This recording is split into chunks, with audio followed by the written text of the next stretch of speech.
साथ मौजूद हैं भारतीय केसरिया वाहिनी के कोऑर्डिनेटर मयंक श्रीवास्तव जी, जिन्होंने बाबरी विध्वंस मामले पर अपने विचार रखे और साथ ही इस मामले में बरी हुए सभी 32 लोगों को मुबारकबाद दी। सर, आप हमारी जनता को अपना परिचय दे सकते हैं?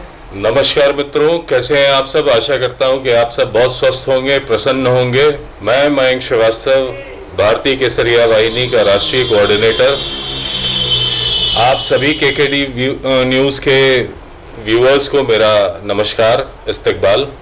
सर, बाबरी विध्वंस का कल जो निर्णय आया है उस पर आपकी राय क्या है? बाबरी मस्जिद का विध्वंस का जो निर्णय आया, जिसमें 32 के 32 आरोपियों को बरी किया गया, मेरी तरफ से उन सभी लोगों को शुभकामनाएं, उन सभी लोगों को धन्यवाद कि उन्होंने भारत के सनातन धर्म की मूल संरचना में अपना योगदान दिया और माननीय न्यायालय ने भी इस बात को ध्यान रखा कि जनता जनार्दन हमारी, उसकी भावनाएं क्या थीं और इसमें किसी भी प्रकार के षड्यंत्र को, किसी भी प्रकार के पूर्व नियोजित कार्यक्रम को माननीय न्यायालय को कोई साक्ष्य नहीं मिला और सभी को बरी किया गया। इसके लिए मेरी पुनः सबको शुभकामनाएं। सर, ये भारत में भाजपा के सत्ता में आने पर क्या हिंदू मुस्लिम के बीच खाई बढ़ी है? भाजपा हो, कांग्रेस हो या कोई और अन्य दल हो, इसके आने पे हिंदू मुसलमान में न खाई बढ़ सकती है न घट सकती है। ये हम लोगों के बीच की ही विचारधारा है और हम उन लोगों के जब दूसरे की मानसिकता से अपने जीवन को व्यतीत करना शुरू करते हैं, जब दूसरे के बताए हुए धर्म को हम फॉलो करना शुरू करते हैं, तो हमारे बीच में खाई बनना शुरू होती है या खत्म हो। इसीलिए मेरा सभी हिंदू और मुस्लिम भाइयों से आग्रह है कि चाहे कुरान को मानने वाले आप हों, चाहे गीता के या रामायण के उपासक हों, आप कृपया करके इस बात पे ध्यान रखें कि न कुरान कहती है, न गीता कहती है, न वेद कहते हैं, न उपनिषद कहते हैं। मानवीय संरचनाओं को, मानवीय सद्भावनाओं को ध्यान रखें और धर्म का मतलब ही है भाई को भाई से प्रेम से साथ मिलकर के जीवन जीना। सर, राम मंदिर बनने से फायदा क्या है? और इसकी जगह कई लोगों की राय ये है कि वहाँ कोई अस्पताल या स्कूल बनता तो अच्छा होता, तो इस पे आप अपनी राय दे सकते हैं? अस्पताल या स्कूल बन सकता है, बिल्कुल बन सकता है, बनना चाहिए, लेकिन राम मंदिर भारत की मूल संवेदना है। भारत के मूल में राम बसते हैं। मूल भावना भारत की राम में आस्था है। राम का उद्भव, राम के विचार भारत को भारत बनाते हैं। जिस प्रकार अयोध्या उन 7 पुरियों में, विष्णु पुराण में इस जगह का उल्लेख आता है कि 7 पुरियां हैं भारत में जो मोक्ष का द्वार है।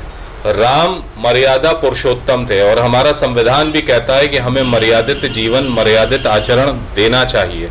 तो राम की छवि अंकित हमारी मूल प्रति संविधान में भी की गई, तो कुछ सोच के ही की गई हो। तो राम हमारे लिए देवता हैं, हमारे ईश्वर हैं, हमारे आराध्य हैं, लेकिन जिनके लिए, जिनकी आस्था राम में नहीं भी है, वो भी इतना तो मानेंगे कि राम का चरित्र मर्यादा की उच्चतम ऊंचाइयों को छूता है। और हम अगर संविधान के वास्तविक कर्णधार बनना चाहते हैं और भारत के वास्तविक नागरिक बनना चाहते हैं, तो राम के आचरण को हम फॉलो करें। अब बात आती है आपके दूसरे प्रश्न की कि राम मंदिर बनने से फायदा क्या। अस्पताल निश्चित तौर पे रोगियों को लाभ देता, स्कूल कॉलेज विद्यार्थियों को लाभ देते, लेकिन ये एक इकाई थी। स्कूल कॉलेज और अस्पताल अनेकों अनेक अयोध्या की धरती पे बनाए जा सकते हैं, पर राम में आस्था रखने वाले लोग सिर्फ भारत में नहीं हैं, सिर्फ अयोध्या में नहीं हैं, सिर्फ उत्तर प्रदेश में नहीं हैं, अपितु संपूर्ण विश्व में छाए हुए हैं। राम में आस्था रखने वाले लोग, रामायण का मंचन विश्व की 56 अलग अलग भाषाओं में होता है, 56 प्रकार की रामायण लिखी गई है। तो दुनिया के कोने कोने से राम के मानने वाले आते हैं।